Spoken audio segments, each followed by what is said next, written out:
Good morning everyone. তো সকালবেলা ঘুম থেকে উঠে ফ্রেশ হয়ে নিয়েছি, তারপরে কিন্তু এখানে ভাত বসিয়ে দিয়েছি আর এখানে কিন্তু নিজের জন্য চাও বসিয়ে দিয়েছি। সারা রাত বাইরে বৃষ্টি হয়েছে, এখনও কিন্তু মেঘলা আকাশ।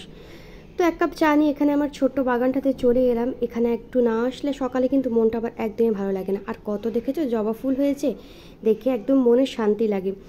তো আজকে যেহেতু শনিবারের ব্লগ এটা, তো শনিবার দিন যেহেতু নিরামিষ হয়, কিন্তু আজকে নিরামিষ হবে না, কেন বাড়িতে অনেকে আছে যারা নিরামিষ খেতে আমার পছন্দ করে না।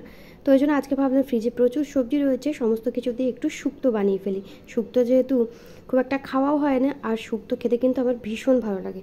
তো সবজিগুলোকে এখানে এক এক করে কেটে নিচ্ছি, আর দেখতে কিন্তু খুব কালারফুল লাগছে। উচ্ছে আর বেগুনটাকে আলাদা রেখেছি, কারণ এটাকে আগে ভেজে তুলে নেব।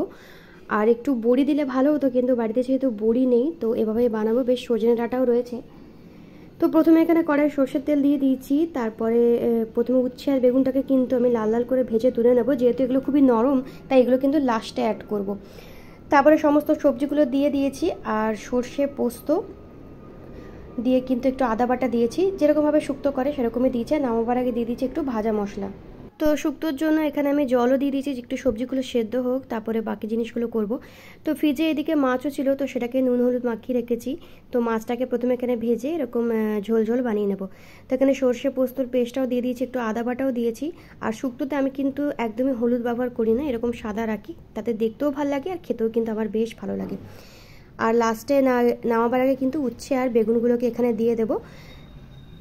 তো ব্যাস, শুক্তো আমাদের কিন্তু একেবারে রেডি হয়ে গেছে। আর এখানে একটু পেঁয়াজ বাটা দিয়ে আমি কিন্তু মাছের ঝোলটা বানিয়ে নেবো, একটু ঝালঝাল করেই কিন্তু বানাবো।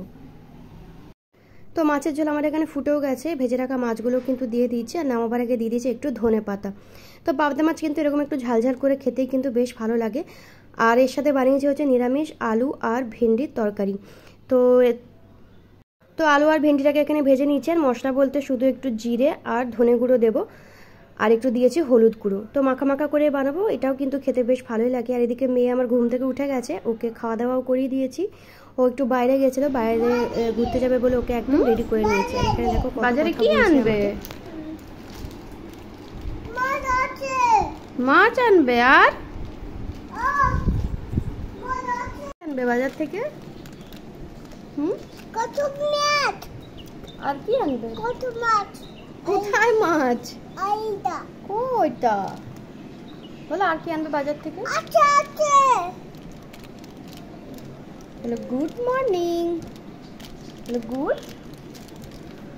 আর প্রতিদিন তো একই রকম ব্রেকফাস্ট খাওয়া হয়, তো ভাবলাম আজকে একটু সুইট কর্ন ফ্রিজে রয়েছে, সেটা দিয়ে একটু স্যান্ডউইচ বানিয়ে ফেলি।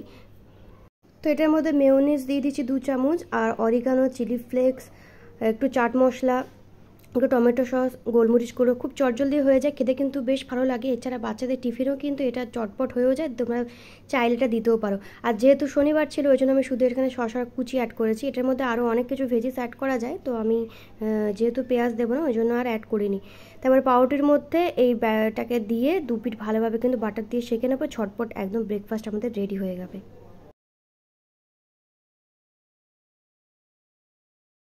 আর এটা এতটাই হেভি হয় না কি, একটা খেলেই কিন্তু একদম পেট ভরে যায়।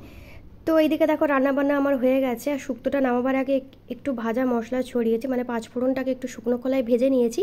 তারপরে গুঁড়ো করে এরকম শুক্তোর মধ্যে দিলে কিন্তু বেশ ভালো লাগে। এদিকে করেছি মাছের ঝাল আর ভেন্ডি আলুর তরকারি। তো রান্নাবান্না সমস্ত কিছু এখানে কমপ্লিট হয়ে গেছে। তো আজকের ব্লগটা এইটুকুই রাখছি। ব্লগে যদি কিছু ভালো লেগে থাকে অবশ্যই চ্যানেলটা ফলো করে দিও, লাইক কমেন্ট শেয়ার করে কিন্তু সঙ্গে থেকো। দেখা হচ্ছে কালকে নতুন একটা ভিডিওতে। ততক্ষণ সবাই ভালো থেকো, সুস্থ থেকো, টাটা।